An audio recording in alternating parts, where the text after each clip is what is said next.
So now, ladies and gentlemen, this almost brings the EPC annual conference to an end. I would just like to invite back up on stage Brigid Laffan, the President of the European Policy Centre, and also Fabian Zulek, Chief Economist and Chief Executive of the European Policy Centre, to reflect a little bit on this afternoon and offer some concluding remarks.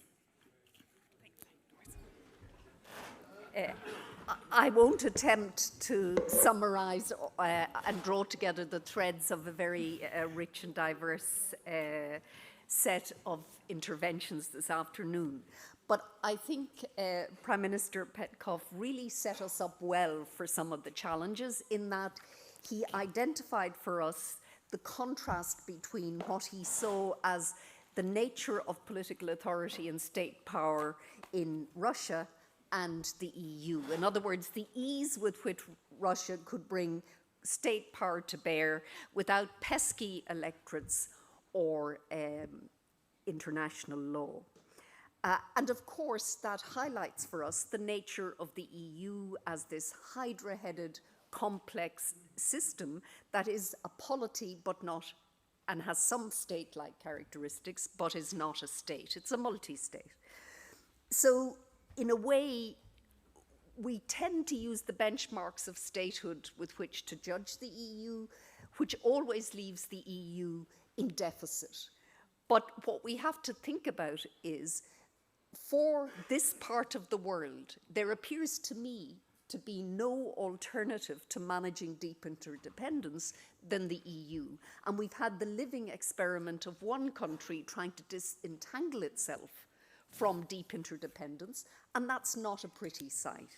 So we have to work with the EU we have, as opposed to some mythical nirvana that is unavailable. I would say that the EU has the normative power of the EU, at least internally, is pretty clear. The values are well stated.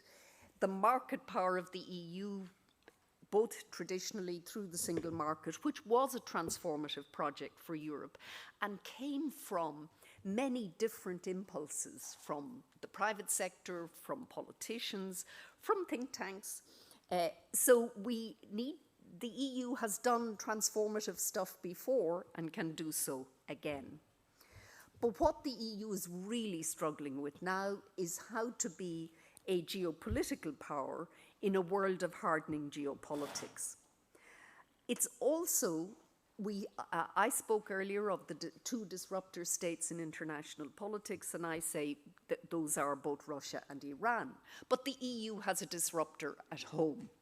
And we haven't spoken enough today about the way in which one member state and its leader is holding the EU to ransom. And in my view is breaching the treaties, that responsibility of loyal cooperation to one's partners to have the status of a member state. And there's been far too much politeness about Viktor Orban, and it is extraordinary to me that he is now holding the EU to ransom in terms both of, in one of the core policies and challenges that it has. And I hope the 26 partners leave politeness at the door and make it very clear that there is a cost and a consequence if you fail to have loyal cooperation in this system. You don't get a free ride, you don't get European taxpayers' money in order to disrupt the system. So I don't think we've talked enough about Orban today, but let me give you my, my Orban rant. In terms of geoeconomics and geostrategy, I had written imperatives, but I actually think dire necessity is a much better way of putting it. And I do think we know what the dire necessities are. For me, the first and overwhelming one is Ukraine. Ukraine cannot be allowed to perish as a state. It cannot be allowed to suffer a long and very frozen conflict. It cannot be allowed to be subject to the imperial power of Russia. It has the Ukrainians faced west. That's the future they want. That's the future that they're entitled to.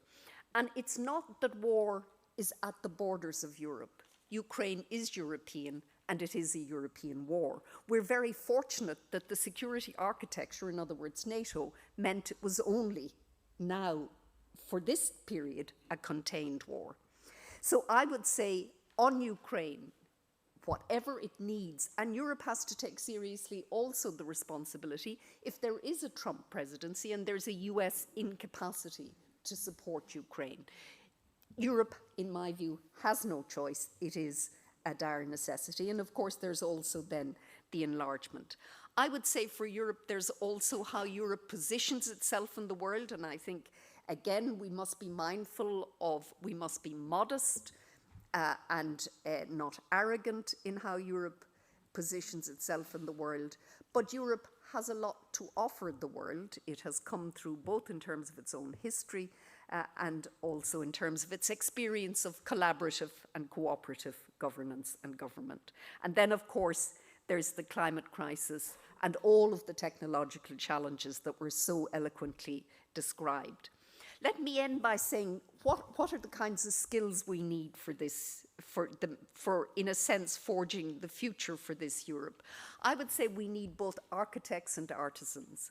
Architects in terms of bringing all those policy streams together into some coherent whole, but we also need artisans who plug away at making the changes and making the experiments and making it work. Because design on its own won't do this. There also has to be the practice of politics and that practice of politics is policy making, but it's also hardcore traditional politics of persuading people that the EU is part of their future and in my view, as I said, for this part of the world, I wouldn't like to see the alternative. Thank you.